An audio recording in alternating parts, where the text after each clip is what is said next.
But some of it was cultural in that ghosts were historically seen as like a community responsibility. Like if there's a haunting or there's a spirit that has unfinished business, this is like everybody's problem to deal with, as opposed to like ghosts are a monster and we must just get rid of them.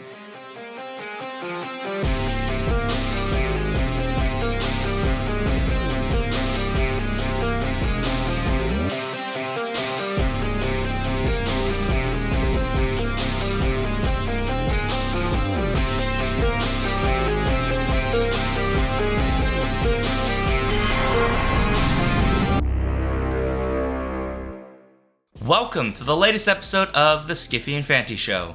War does not finish. It's not a game that stops when enough players quit. It's a wound, sinking into the flesh, leaving scars and rot that cause pain for a long time. I'm Sean. I'm Daniel.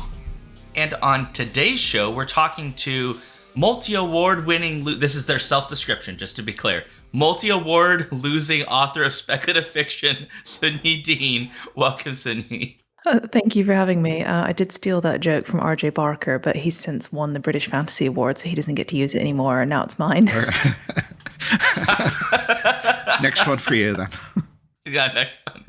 So Sunyi was born in Texas, raised in Hong Kong, and now resides in you're in France at the moment, so... Oh, I'm just visiting a friend. It's his 40th birthday, and he's very extra, so we're in France. That's where the wine is. Okay, gotcha. Okay. All right, I was like, maybe there was a move before the last time your bio was written. Her debut novel, The Book Eaters, was an instant #2 Sunday Times bestseller. In her spare time, she likes buying whiskey. Daniel will be happy about that. Collecting dumbbells and... dying in jiu-jitsu. She also founded the Hugo-nominated Publishing Rodeo podcast with fellow Tor author Scott Drakeford. But today we're talking about The Girl with 1,000 Faces, which at the time of this recording I don't believe is out just yet, but is about to be out and will be out for everybody who will see this when this episode releases. Yeah, it's out next week. So before we get into our discussion, a reminder to our listeners to please share your questions and comments with us at skiffyandfanty.com/listener suggestions.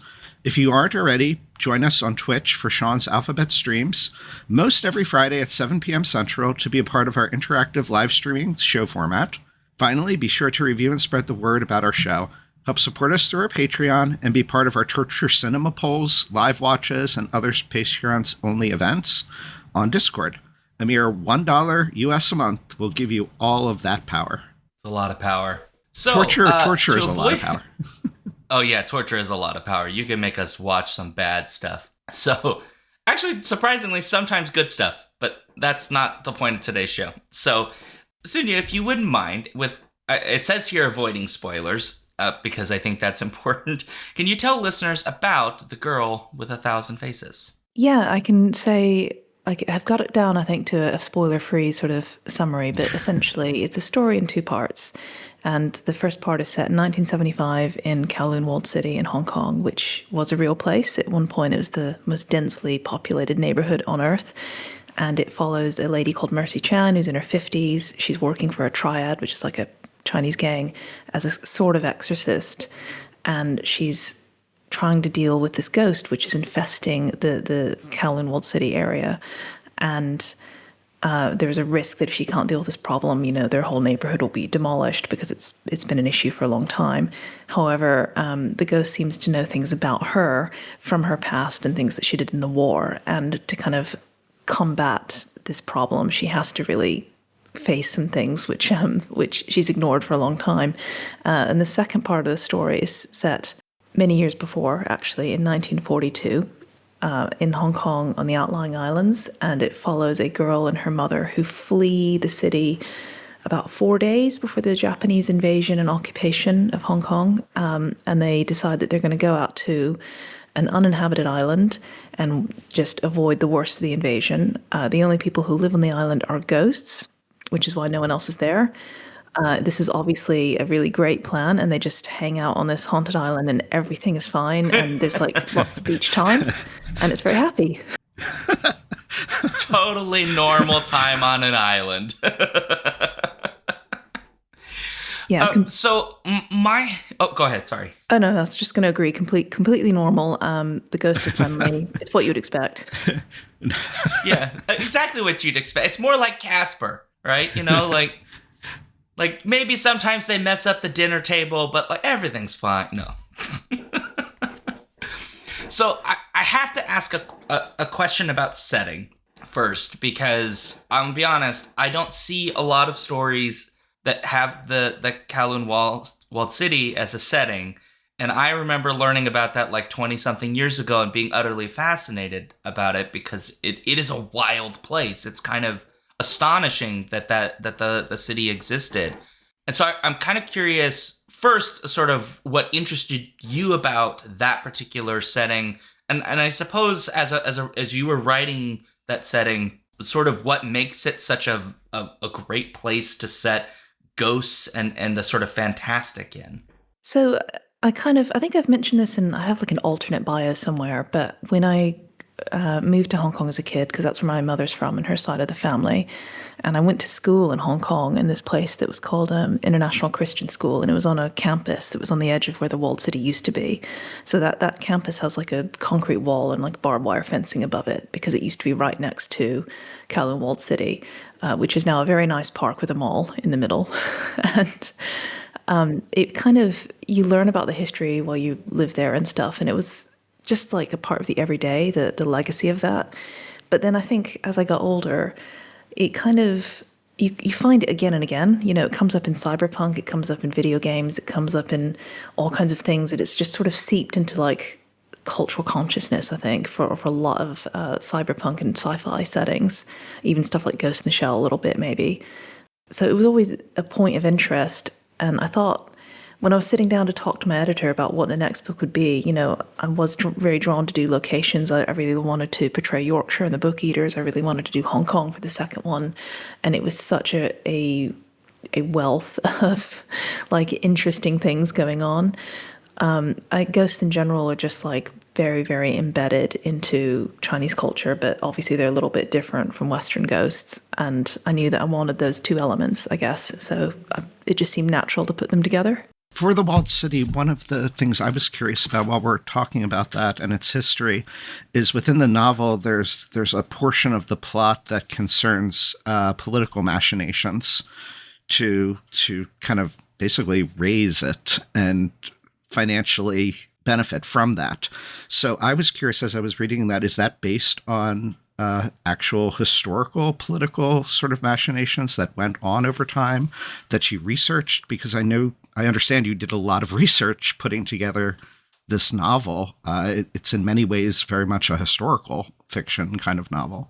Yeah, there was a lot of corruption, because I guess for people who don't know, the walled city was a really difficult area. The British didn't claim it, the Chinese didn't claim it. It kind of was outside of laws and the usual legal kind of safeguards, I guess. So there was a lot of corruption, and there were a lot of people that had a landlord interest in keeping it from being demolished and owned property in it. And that, yeah, there was that aspect of sometimes, every time the specter of demolition was raised, the price of like land and property would change, because obviously you have to compensate people who lose that. So I think that was a factor. I think it gets a mention. There's a film that's set in the walled city, a Chinese language film that mentions that as well. And I mean, it must have been widespread enough that that it filtered into the stories. I think it might be helpful for listeners who don't know about Kowloon Walled City to remember, like, this is not a very large area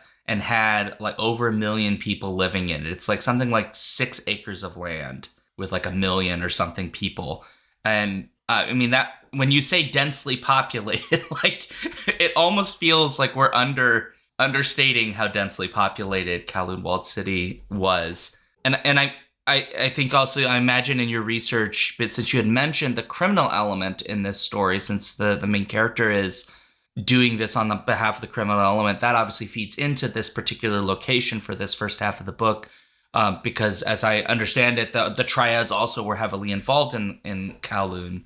I guess talking about how you sort of wove in that sort of criminal element into this story I'd be very interested in that, like the kind of research you did, and then sort of bringing that into this sort of narrative of you say sort of like exorcisms, and I'm kind of curious about the connection between those. The triads are possibly the bit I fudge the most. They do still exist. They still operate. And back in the day, they did run the walled city fairly efficiently. I mean, it's a protection racket, but it's a protection racket that has like social care for old people and and schools and things like that. I guess it's very Chinese in that way. It's quite efficient. But but I think one of the characters in it was based off a lady called like Mother Snake, who is just this terrifying entity of a person. I think there's a little bit about her in the author's note where she got her start at 14, where she got knocked up basically by a triad gang member, and when he tried to dump her, she basically threatened to cut his throat until he married her, and she sort of progressed from there and had a life that was just filled with violence and husbands and revenge and bloodbaths, and she survived all kinds of things. But she was not a very nice person. So I guess the intersection with exorcism is I just wanted to take a world that was very familiar and grounded and add in, like, but what if these ghosts that people believed in were real? And how would you actually deal with them? And that's not even a huge stretch necessarily. People do believe in ghosts to an extent in China. That's why actually this book would probably be banned in China. Like, it wouldn't get a foreign translation because the CCP is, at least in theory, a secular organization, so you're not supposed to write fiction which promotes the supernatural. And I think something like Lord of the Rings, Chinese people kind of understand there aren't elves and dwarves walking around, but so many people do believe in spirits and ghosts, so that's a little bit more of a hard sell for those censorship laws. But yeah, people do believe in that. I was telling one of my friends the other day that street wizards are still a thing in Hong Kong. You can go to like this kind of bridge and underpass area in Wan Chai, and there are these women that will sell you curses if you want. So you can give them the name of someone that you want cursed, and they'll do that for you. However, again, since the crackdown on democracy in Hong Kong, they've lost some business because it's now illegal to curse politicians, because you can't criticize the government. So they get a lot less business than they used to. But it's definitely something that's very much still a part of people's lives and things that they still believe in. You immediately, at the start of the book, you get dropped into this setting very effectively because you get the sense of that density of Kowloon Wall City with the layers as Mercy is sort of traversing to the home to deal with the ghost that she's been assigned to deal with, and sort of just how everyone's living atop one another, and history is living atop one another. And that's, very symbolic of the novel overall, I would say, of how much we're entwined with our history and past events that influence us in the present and where we go towards the future. And then the other thing that struck me of what you were just saying is that you very early on then also established this idea that ghosts are a thing, but it's not just in the sort of Hong Kong Chinese culture. You also point out fairly early on, if I recall, that like Western society also has this belief in ghosts, but we just like banish them right away. We don't want to deal with them. We don't allow them to exist with us in any way, any time of the year, not even Halloween. But there's that. I find it somewhat ironic then that politically now China is almost like banishing that from the culture and from the people, as opposed to that Western. So it seems very ironic to me that there's kind of an actual reverse to things in terms of at least modern day political aspects. I mean, some of that is world building laziness, where I didn't really want to have to deal too much with the impact of ghosts abroad. But some of it was cultural, in that ghosts were historically seen as like a community responsibility. Like, if there's a haunting or there's a spirit that has unfinished business, this is like everybody's problem to deal with, as opposed to like ghosts are a monster and we must just get rid of them. Yeah, it is kind of ironic that history is now just like locked down. I think there's an element of the way that China is now, ironically, is very influenced, I think, by those decades it went through. I think when you lose like 20 to 30 million people in a war, and you just have decades and decades of humiliation and losses and occupation from, British and Japanese and different forces and being left behind, I think that drives a lot of modern Chinese thought. and things like the Cultural Revolution, where you kind of look at it and you think, is there an element there of China going, what's wrong with us? Is it our culture? Is that what needs to change? And I do think, there's a tendency now to kind of push some of those things away as they very embrace the modern. I don't know, it's a strange mix because they do celebrate their own culture. It's just some of those supernatural things are tricky politically. You can get like Chinese horror stories and films, but it has to be explicitly metaphorical, kind of like, then I woke up because all of the story was a dream, right? And so it's not real.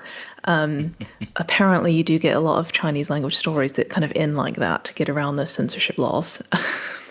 I find that very interesting because I won't profess to, a grand knowledge of this, but I remember reading that there was like a Chinese MMA fighter who would like fight, Tai Chi and all kinds of different people who like claim to be able to like make people fall over by waving their hands and those like kinds of things. And he would like fight them using MMA. And obviously he like beat the crap out of these people. Just horribly, like old men, all kinds of stuff, right? And he got in a lot of trouble because those were like traditional Chinese martial arts that he was fighting against. And it like, I guess part of the issue is that those martial arts that he's fighting against, like they may have some value in terms of their sort of like cultural history and then maybe even like physicality because you're doing lots of motions and stuff. But from like a combat perspective, they don't really work. There's a sort of element of, I almost would say an element of the supernatural in kind of what they're doing. And I don't know if you know something about that, but when you're talking about this element of how the CCP treats ghosts, that immediately seemed like a complete opposite of that. It's just that there's not like, obvious power shooting out of people's hands or something. It's instead in the physicality of it is like you're engaging with, I don't know what you call that, like chi or the metaphysical substance or something. Yeah, I think that's probably very complicated. I think there's a lot of areas that are going to clash between China wanting to preserve its history and being very careful around the supernatural. They did have stuff like the Boxer Rebellion. I don't know if you studied that in the West. That was when like basically a group of men who believed that their martial arts made them bulletproof were like fighting against kind of colonialism and leading rebellions. And the first time they came up against guns, they just all died basically. So that didn't go well for them because you can't use, and it is weird because you do have things like feng shui and stuff like that, which are like okay. But I think it's specifically the censorship around stories and how narratives are shaped, possibly as well because ghosts are very tangible. So in a lot of Chinese stories, you will have ghost stories where like, and then this man married this ghost lady and they had children and lived happily ever after. And you're like, hang on, what? How does that work? And then I think some of that comes from like telling stories about people which didn't make sense in Chinese social context. So like if you're a married lady in the 1700s and your husband dies, you don't get remarried. You're a widow. But if he dies and then you sadly die of a broken heart a little bit later and you become a ghost and then you get married as a ghost, that's fine. That's okay because you're dead, so the rules don't apply now. And there's all kinds of really complicated social interactions going on with that. Well, to switch to a different element of history, because the second half of the book, which you had mentioned, is set in the past and set in I would say, an incredibly turbulent and violent period in Chinese history. You're talking about the occupation by Japanese forces in China, and you bring some of that element into this story. And so part of my question is actually about the ways in which you'd explored how sort of the past sort of almost, I hate to like do the pun, but haunts us, right? Essentially, that throughout this book. And there's sort of two questions, but that's kind of where I want to start. And there's a second question, which is about point of view, because I have to ask you about that choice. But I kind of want to get you to kind of talk about this idea that you sort of wove into this book the ways in which our past sort of haunts us, and in this case with very potent histories. These are not like very individual, personal. They're very widespread, terrifying, horrible histories. So firstly, I was just going to say the cat looks very cute on your shoulder. Thank you. So I think the book is, yeah, fundamentally about that. I think that people carry baggage with them through their life and they pass it to their kids. I think there's been some like research, I think, in the UK about how the generation that survived the war and being separated from their parents and stuff like that grow up to, well, in the US as well, essentially be boomers. You know, they carry that damage into their relationships and their families, and that torch of like intergenerational trauma passes down. I think that is something that you do see in China. I think, you know, it changed. Sorry, there's a very big dog in this house. It changed how my grandparents related to their children, and you know, my parents related to me, and so on. That's a very vague answer. Sorry. Would it help? Do I need to drill it down more? If you can, a little bit more would be kind of, I guess maybe switch it to sort of talking about that setting in particular. The time period might be part of what I'm interested in too. Is that particularly is like a national level, right? The World War II, the impact in China is pretty substantial. It's not a. I think that's kind of obvious. It's not a very minor event. Yeah. I think, well, it still impacts things today. So, you know, a lot of Chinese people carry a grudge against Japan. And that's sort of exacerbated by Japan not being very good at teaching its own history. The equivalent would be like if Germany was teaching its kids in schools, oh, yes, there was like a war, but, you know, it was very sad. Wars happen. And we don't know why everyone is so angry at it. You know, if they did that, it would just be, it would not make them very popular. But there's an element of that in Japan, and that's tied to the cultural sense of not wanting to lose face. So my grandmother, who I think was a very good person and very kind, despite all the things she endured in her life, you know, she still died mad at the Japanese because she carried that grudge and that kind of bias. And I think there's a kind of, I don't know, it really shapes how people see their own cultures, and I think possibly the way in which Hong Kong people run to embrace a lot of Western things as well, because they just see that, like, I'm trying to think of a way to put this. So in Britain, people are very, very proud of the legacy of World War II, right? There's like a Remembrance Sunday, you wear poppies, and there's parades and flags. They don't have that to that extent in China, because I think China survived the war the way a house survives being gutted by fire. It's kind of standing, but is it really? And I think it has a much stronger association of shame historically than pride, if that makes sense as well. Oh yeah, I think that makes a lot of sense. When you're a nation that experiences that level of destructive trauma, I think you could understand why it'd be a much more difficult, I think, than like the United States, which really we have like one major attack against us, but other than the war dead itself, the U.S. is largely unscathed by the war. I mean, other than it was uncomfortable for us, I should say, as we're going through it. And so we get a very clear sense that we're the victors, like, look at us, hoorah, we did that. But we weren't also entirely invaded. We didn't have mass atrocities committed against our people. And when the war was over, right, the United States got to say, like, look at us, we're really powerful now. And now we can build boats and other kinds of things. So I get that very distinctly.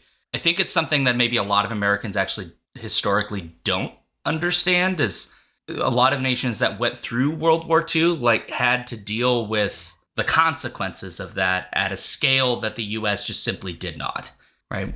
We got to mourn our dead, but we also didn't have to like rebuild all of our cities and all of this kind of thing, if that makes sense.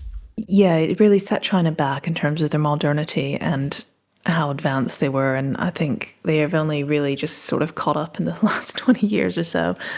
Though saying that, I think that they're pretty comfortably on their way to supplanting the USA as a big soft power and economic power. So I suppose they got there in the end, just at terrible cost. So I want to circle back to the book. I'm going to steal from you, Daniel. You just have to take it, because the other question to this was when you go back to the past, there is a POV shift to second person, and technically it's still first person. It's first person technically. But. No one said that before. Right, you were correct. Technically, the entire novel is in first person omniscient, but I think that distinction passes readers by, which is fair enough. Oh, okay. Thanks, but Daniel. I feel dumb now. No, I mean, that was my... we'll go into that, but no, it very much feels like second person, but yes. I guess part of the thing that I think readers will experience is, on the one hand, the book is kind of it's split into two, and so the shift it makes a lot of sense. It sort of very distinctly cuts the book in two, but it's also, I want to say, jarring in a good way, because I wasn't expecting it, and I kind of really like when a book does something that I'm not expecting. Because it really like gets me to be like, oh no, there's something's going on here, and my main question, and then I guess Daniel will kind of follow up, would be what was the sort of impetus to do that around this midpoint of the book, to sort of switch the way that you approach point of view. So I love second person anyway. I used to hate it. And I realized I hated it because I'd never read it done very well. And I completely changed my mind when I read The Island of Dr. Death by Gene Wolfe and thought, oh, I love this. Actually, a lot of poetry is written in second person. It's very personal. It's very intimate.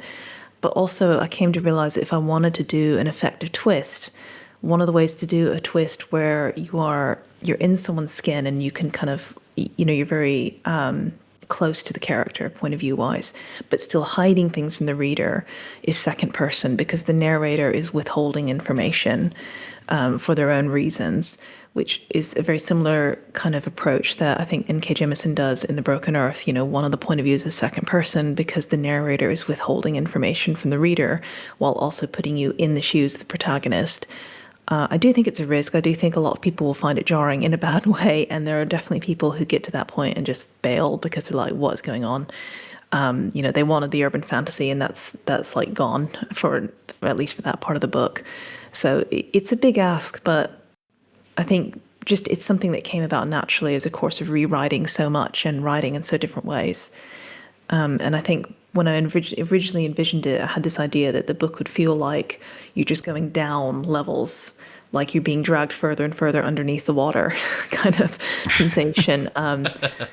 Hopefully that most people can keep up. But it is a bit of an ask. But if you're going to try and write something different, you might as well go all out. So I love it, just to be clear. Like I said, right, I like when a book challenges me a little bit and pushes me in a way. I just like when authors do that, because you could just tell this book in one point of view, but I think it's made better by doing that shift. I think the book becomes more interesting and it makes you pay attention. thank you. That's very kind. I do think outside of genre of sci-fi and fantasy and into the more mainstream books, you see more of those kinds of structures, and I always like them. So I think increasingly I read books that are kind of mainstream sci-fi crossovers because they have like the weird general fiction structures, but then all the speculative elements that I love and want. Daniel, now to you. Now, okay, my follow-up to that is, I guess, actually more of a confession or an observation about that, is more than a question. And so I have two general rules when I review things and read things. One, I don't do poetry because I have this block. I don't appreciate it. I've tried many times, just don't get it. Two, I don't read things in second person. And so I have very often, I'll read a short story and drop it. The Locked Tomb story novels, read the first one, adored it. Got the second one, saw it was in the second person, put it away, have never picked it up or read it again. I got this because I adored The Book Eaters and was really, eagerly anticipating. And so dug into this, and then I got to part two and I texted Sean. I was like, oh no, thinking, what am I going to do? So I put the book down, and there was a bit of time where I just didn't, read, and it was hard breaking into it. And part of the issue is I agree. I like things that challenge me or surprise me. It's just the second person has always just been like a slap. I don't want to say slap in the face like an insult, but it's been so jarring that I'm just totally torn out of the story. And I really have a hard time getting into stories often, getting them in my mind and visualizing and just not reading the words. And so I forced myself to do it with this, and began to understand then why you chose to do it. And though I'll admit, I still wish there was a way it wasn't necessary. I really, kind of like you said, you started out hating it, but then you gained an appreciation of it. I would say this is the first time where I have forced myself to read it before, but this is the first time where I've forced myself to read it where I actually was like, yes, this makes sense. And overall, I don't regret it. And I enjoyed reading it. And I actually think it's an effective way of doing it. So I guess that's my feedback as someone who, like you, very soon, like, had that pet peeve against that concept. And I guess also the fact that I realized then it was very soon, you realize it actually is first person being told to a person through explaining I see you doing this, etc. I was at least then to be able to put the image in my mind of this first person figure, however I imagine that first person figure relating it, and that eased me to it. So I guess I go through all that to say to any listeners out there that are like, oh God, I'm going to stay away from this then, that as a person who would feel similarly, I think it's worth a shot. Oh, that's very kind. I'm interested to hear your thoughts on the everlasting at some point, because this is a bit craft technical, but for me, second person and first person are kind of a spectrum. And what changes is just how present the narrator is or how present the audience is. Because in first person, you are always narrating to someone, but you're not necessarily addressing them directly. In second person, they sometimes call it like plural first, which, the everlasting is like right in the middle there, because the guy is narrating his point of view to Una, the everlasting, but she's also like there. So she's kind of present, and it's more like he's saying, you, I, we. I don't know. I find it a really interesting perspective, but I have to say it doesn't work for me on a lot of books, so it is hit and miss. Harrow didn't work for me either, and I feel bad saying that. I feel like I shouldn't say bad things about other authors, but I quite liked Gideon. I didn't like Harrow. I was fine with it in Broken Binding, although for me it slightly spoiled one plot arc, but in general I quite like it. So yeah, I know it is an ask. I won't put you through that in the third book. There's no second person there. That's okay. Can I ask, when you were sitting down and writing this point of view, did you do that like consciously, where you were like, I'm going to do this, or was it a thing that kind of came organically? And then did you find that it was really challenging to write in this way? So the whole process was really difficult, I think, because after Book Eaters was kind of done, my editor approached and was saying, what's next? And what I had next for her was like a bunch of half-finished novels I'd kind of tried to start. And she said, well, why don't you try something completely new? And we essentially sat down and did brainstorming. And that's not generally my process. Normally I start with a sense of what I want the story to be, where it's going emotionally. I had none of that. I just had a setting. So I basically drafted and redrafted until a book emerged. And at one point, I think I was so stuck with, I use a mix of outlines and intuitive writing. I was so incredibly stuck and just couldn't figure out a way forward. And that's when I sat down and just wrote, basically the first chapter where it switches into second person. I kind of wrote that as like a pantsed chapter. And that was just trying to get a sense for the sensory side of Hong Kong, the rural bits of it that most people don't see. And then I had to try and make it work. So it came out of a period of being very, very stuck with the rest of the novel. But it was the thing that helped me see what it could be and what it could look like, if that makes sense. One question I had was, we're going back to the past haunting people and people, being pain. The quote that I shared at the beginning from the book is the tagline, the idea of pain being inherited and passed on and becomes self-reinforcing in a way.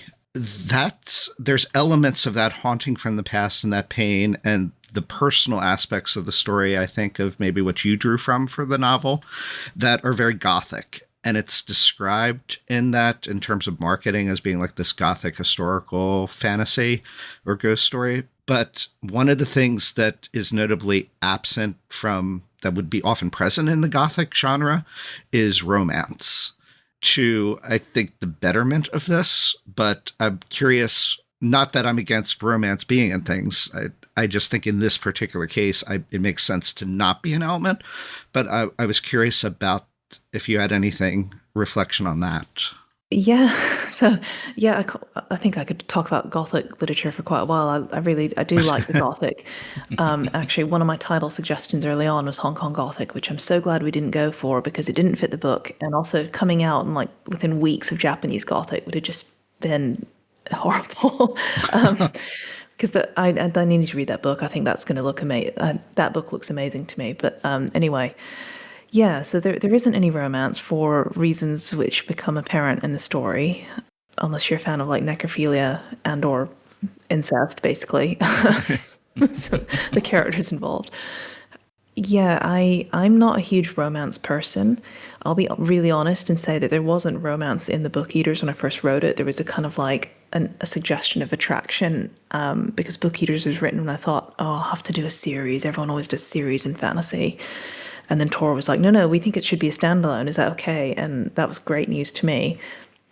However, they then did want to move up like any romantic development into that book. And I still don't feel like I did it very well because I just don't read romance, so I just don't really know how to structure it. I don't read romantasy either. And it's not that I don't find it interesting, it's just I think there are so many other types of relationships that interest me more in terms of writing. That I see no reason for me to put in a bad romance when I could put in a really good dysfunctional family. So, because I do that better, honestly. And I think I've written one book, I've written about 5 books in total, but only 3 that have been or will be published. And one of them had a romantic arc in it.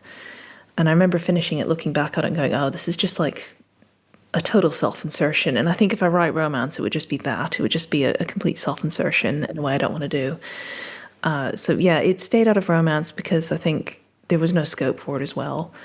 It really fit better with just the family focus because and you know Mercy Chan as well. She's 53. She's never married and so on. And partly that was again a scope decision. I thought if I give her a story in the context of this family, that's going to be so complicated. Obviously, you've both read it, and you can imagine, you know, how much more uncomfortable and complicated the story would be if she had like kids and a husband or something. But Yes, yeah. yeah, Yeah. it simplified a lot of things because it just gave me space to develop the thing I wanted to do properly without adding clutter. Well, there's also the relationship between Xue Yan and the man, the soldier that she rescues. That they Yeah, have sort of a thing where at first I think, is there something there deeper or not? And that was one of the ones where I was thinking like, oh, is it going to go in yeah, some like definitely. weird direction here? Because there's a connection between them, but yeah. I mean, there could have been between Wing Yong and Su Yen, Yes, it's but I think if yeah, it would again, it would have been really complicated. It would have been quite traditional. If you're interested in that kind of weird romance, I don't know if you ever heard of The Ghost Bride by Yang Chu.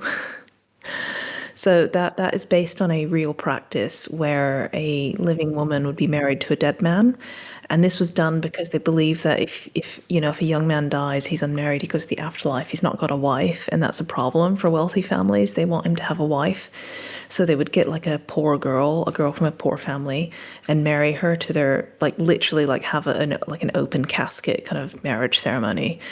And the idea is that you're married to this ghost man, and that kind of maintains the family honor and stuff. Her version is this, you know, goes surreal. So this woman marries this guy, and it goes quite gothic. He turns out to be really horrible and like haunts her and stuff. But yeah, that you do get stories like that. But again, it's sort of it would have been its own novel maybe. And I think Yangtze Chu did it better than I would. So real quick, Sean, before you go, you have your cat there, Winston. Which Yeah. makes me just want to mention to readers very briefly, Mercy has a Maogway in No, don't this. steal my question. Okay, go Don't ahead, steal go my for question. it. Okay, you go then. Sorry. I just didn't We've want been it to get talking about- lost. We've been talking about lots of serious aspects of this book, but I should note, literally on page 1, you have a character by the name of Bao, which is the second book we've read this year that has Bao in it. I just want to note, this one not food. Just and I wanted to have a fun question because my cat keeps showing up, and so we have to talk about Bao, who is just a quirky little fun I saw a review refer to Bao as like a murderous little creature, which I don't know how you feel about that description. But could you talk to us about who Bao is and why Bao is the most delightful? I think murderous description is pretty fair for most cats, really. I think if your cat could kill you, she probably would. Bao was just, I really wanted an animal companion. So there's a dog in the next one as well. And this one, there's a cat. And I thought, well, she's an exorcist. She should have a ghost cat. It doesn't really make sense, but I made it work. And I think it's one of those things where readers don't care at all whether it makes sense. They're just like, there's a ghost cat. That's fine. They don't need to know anything else. and he does feature more in kind of some of the past timelines as well. He's there as a little bit of a presence. I thought he'd be fun. I thought he would. He also gave me an out, because some of some of the ghosts that Mercy faces, she's not actually physically equipped to deal with, but with a violent supernatural sidekick, she's a lot better equipped to deal with them. I find it very interesting that, weirdly enough, Bao is not a problem to be like a ghost cat, right? Like there isn't really an issue with there being a ghost cat. But other kinds of ghostly apparitions usually are problems, like human ghosts. And I don't know if you thought about this at all when you're writing the book, but like anytime we see ghost animals, like ghost pet animals, nobody is like talking about, oh, that's got to get exorcised too. We got to get rid of that because it's also not supposed to be here. They're almost always like presented as like they're either just things in the natural environment and nobody's bothered, like a ghost rabbit, or they're like some version of a companion. And I don't know where that disparity comes in, but I'm curious about it now. Well, see, this is one of the areas where it possibly didn't work, but it's one of those things where most people don't necessarily know. So ghost cats are quite unlucky. They're considered to be, they are considered to be a monster.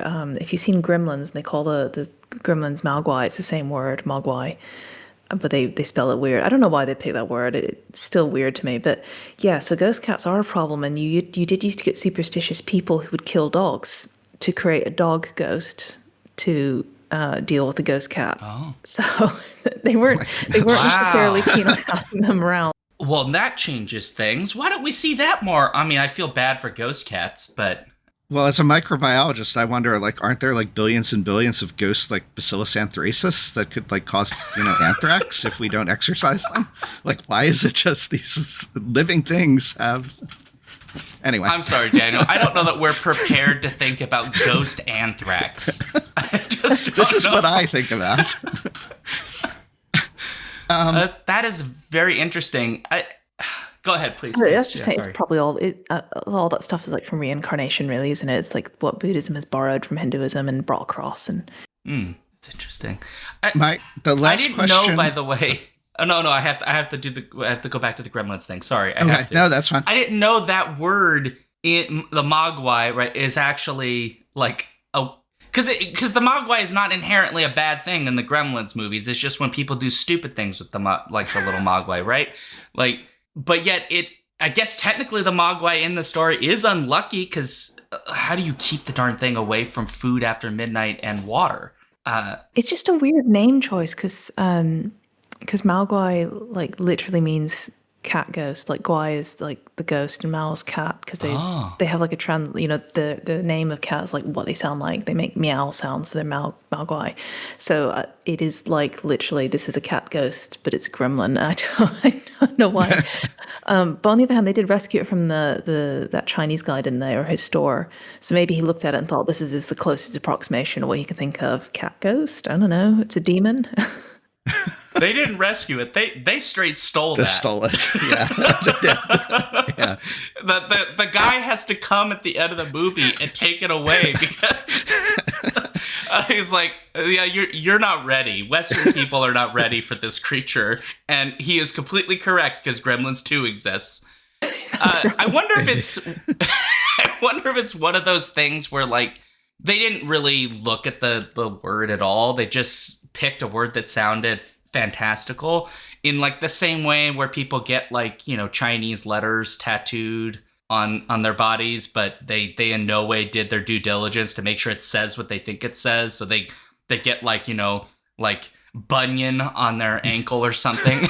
Like, Yeah, my partner and I got wedding ring tattoos, and we ended up getting them in Chinese characters because that's one of his is like the first part of my name, and mine was the first his name in full. And he was like checking all the time, like this doesn't say idiot, right? Like something.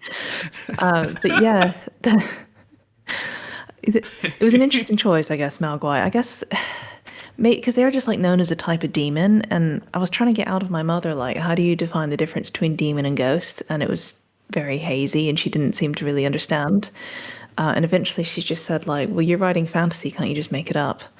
And I was trying to explain to her that you have to, yes, you can, but you have to make things up in the right way, or people on the internet will get mad at you. And she didn't really kind of understand that at all. So that's interesting. There's got to be a cultural thing there that I because you're right. The internet would be like, well, you didn't explain this, so like, how dare you? And then they'd write like a 9,000 page treatise about it. Whereas in a story, maybe we don't have to have everything like fully explained out. And why do we need ghosts to be like rigidly defined like scientific beings? They're ghosts. Like, yeah. I mean, it's why I didn't want ghost in the title of the book, because I think ghost has a very specific connotation. Whereas yeah. like that word, it just kind of means something that's weird, which is why like you've probably heard the word guilo referring to Western people in Cantonese, which means like ghost man or foreign devil. And that's just because like it's still in use. Like it used to be quite derogatory, but now I would say it's like a cheeky, like kind of slightly funny word for Westerners. But it's because when they saw Westerners, they're like, "What's that? Why is it so pale?" You know, so you look like a weird kind of supernatural creature, and that's why they gave that like word guilo. So. All right, Daniel, last question before we wrap up. Sure.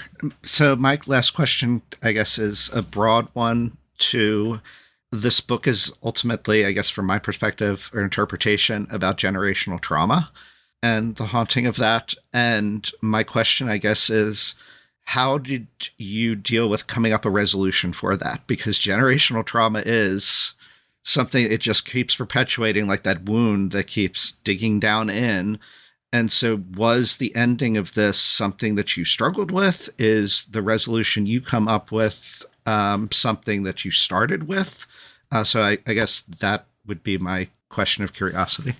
Yeah, I mean, so it's a minor spoiler, but it's not a very combat-heavy ending. And I think I did initially go into it thinking this is how it would have to be, but I did spend a lot of time thinking about that difference where, so for example, someone said to me once, the Japanese ring and the American ring, one of the differences is that they go to great lengths in the American version to establish how innocent like the characters are and that they don't deserve this. And that means that the ring is like a monstrosity who has to be defeated, the girl in it.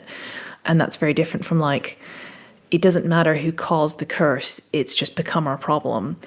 And I didn't want a combative ending because I felt like that didn't actually address the baseline issue, that the only way out of it was, you know, some type of discussion, some type of emotional resolution that enables the characters to break these cycles. So I think that was something I was looking for. And it will work for some people and not others. I think some people, possibly more rooted in genre, will expect, you know, something a bit more combative or feel like it's an easy way out. But I don't actually think that the character's work is done. I think by the end of the novel, they're just starting the hard work. So take from that what you will. All right, we gotta wrap up. So let's start with the big question. What are you working on next that you're allowed to tell us about? I don't think there's any restrictions, but having spent 5 years somehow on Girl with a Thousand Faces, I wrote the next book in about 8 months. While edits were going on. So I actually handed that in to my editors in March, and I'm getting notes back in May. And so far, I mean, that was a little scary because I had no time for beta reads or anything. I just like yeeted this manuscript at them, and they actually really liked it more than the last two. So that was like, okay, that makes me feel better. But yeah, I'm writing sci-fi, which I don't think a lot of people know, but I guess sort of Philip K. Dick sci-fi is really my big love, I guess. I love that kind of science fiction. I pitched it to my editors as like Scanner Darkly meets Station 11, but it's probably closer to like Normal People with a slice of Fallout. I don't know. But yeah, so that book, it's set in rural Texas because all the locations have to be done that I'm from. And, it's near future, and it's kind of about a future America where there's been an apocalypse, essentially. It's a little bit post-apocalyptic. There's been a pathogen which has been unleashed on the world, and the people who contract this disease, although they are dying, they believe they are experiencing spiritual enlightenment. So the sicker they get, the more they think they're just being lifted to another plane of existence. And there's a kind of treatment for it, which is an antibiotic controlled by the American government. And you have to take this antibiotic for months or years, and it still might not cure you. But as long as you're on it, it gives you crippling depression as its side effect. So on the one hand, you have like a fatal disease, which makes you incredibly happy and spiritual. And then you have a curative drug, which makes you depressed and miserable. And the main character is a man who's responsible for both the pathogen and the drug. So he has completely fucked up the world, and it's all his fault. And the book is about what he does with it and how you kind of like live with yourself when you have done something so unforgivable, and his kind of path, like he's kind of going on this one last journey to try and fix all the things that he has broken and destroyed. And it was just a really nice chance to write something set in Texas, and some of Nevada, and just like play around with those landscapes and some of those tropes. And it's, again, a little bit of a departure, but there's a dog in it, so you can read it for that. The dog doesn't die. I don't know, Oh, you boy, talking I'm about Philip excited. K. Dick and microbiology. I don't think you could like pitch a better book to this audience than. Yeah, no, Like, you're kidding. okay, I'm ready to read it. It features phage medicine, so just so you're warned. Awesome. Yeah, bacteriophage therapy is Oh. perfect. Yeah. And then if folks would like to find you and your stuff, where would they go? So the advantage to having a weird name is I'm pretty easy to find. So Sunyi Dean is just everywhere. Same website, Instagram, Blue Sky Threads. I have a Twitter account just as a placeholder, but I don't touch it because Twitter is the bad place. And I don't have a newsletter because I really can't be bothered. I don't read newsletters. I know they're good, but I don't read them, so I don't send them out. I just post things to Instagram and hope my publisher does their job, I guess. Well, thank you very much for being here and giving us your time. We appreciate it. Yeah, thank you. Thank you. It was really fun, and you guys are very funny. Good luck at the Hugo Awards this year. Oh, they're already out. We are not Yeah, on it. no, we're not. It's okay. We had 4 nominations in the past. We're good. It's fine. We scraped on once because it was like my life's ambition to go to a losers party, and because by the time I got to that, they stopped doing the losers party, so I was very bummed out. But Yeah. Oh no. That might have been the year after the Dublin one. yeah, that was Glasgow. Yes, Yeah. 2023. Yeah. I think they stopped doing the big one because there was the whole controversy thing that I don't really feel like dredging up because I don't have energy to be miserable anymore. Yeah, let's not go there. We're supposed to be hopeful towards the end. Yeah, I want to stay hopeful. Yeah. Okay, so for folks at home, if you'd like to let us know what you thought, or you've read this book and you want to let us know, obviously you should write a review if you liked the book, because that also helps the book. Please send us an email, skiffingfanty@gmail.com. We'd love to hear you. Or if you're in our Patreon Discord, there's a book and show discussion channel for you to talk about these things. You should read this book and talk about it in the Discord, or else. Thank you. If you are on the internet and want to find us, we're on like Blue Sky Threads, Mastodon, all sorts of different places. And you can go find that at skiffyandfanty.com/skiffythings. And then again, usually every Friday, 7 p.m. Central, we'll have our live show format at twitch.tv/alphabetstreams. And then if you have money you don't need for food and housing and medication, and you feel like giving it to us, patreon.com/skiffyandfanty. That helps us pay for hosting and things of that nature. We're a non-profit venture, mostly because we don't make profits, so we don't have to think about that. Yeah. So we're definitely not profitable. We are break even. No. And that's the goal, honestly. Barely, yeah. So, yeah. As for Patreon supporters, we have a whole crap load of them right now. So we'd like to say thank you to Andrea the Abiding, Cameron the Chthonic, Caroline the Benevolent, Carrie the Divine, Chris the Candescent, Dan the Transient, Daniel the Cultured, David the Debonair, Erica the Esteemed, Jeff the Gracious, Joseph the Jovial, Juan the Junctional, KB the Kind, and Karen the Kickass. Cat the Kinematic, Matthew the Magnificent, Paul the Pious, Robert the Reliable, Robin the Bold, Ryan the Resilient, Sarah A. the Sensational, Sarah E. the Sublime, Sarah O. the Rapturous, Stephen Strange, Tari the Thorough, Tanya the Triumphant, and Trish the Imperturbable. Me, I'm at SeanDuke.net. I also am on the Alphabet Streams Twitch Wednesdays, Sundays, 6 p.m. Central for games and other shenanigans. And then if you just put /Duke things on my website, you'll find like all of my social stuff. And you can find me, Daniel, on the Skiffy and Fanty blog, or reading1000lives.com, or Reading 1000 Lives on Blue Sky, and that's 1000. And I now actually think I have my Instagram open. It's Bacteria Lover on Instagram, if I remember correctly. I think it has an underscore in there, but yes. Does it? Okay. All right. Yeah, Skiffy and Fanty bylaws require us to be hopeful this year. And so my hopeful thing this day is that remember, despite the world seeming like it's constantly on fire, there are interesting books being released right now, like this one, that you can read, right? Your library and it does have a great cover, like too. This. It does have a really cool cover. So you could read books like this year that'll make you happy. And so you should do that. Read more books, spend less time on social media. That's my hopeful ending. So I think it hit. And on that note, hopeful ending and scene.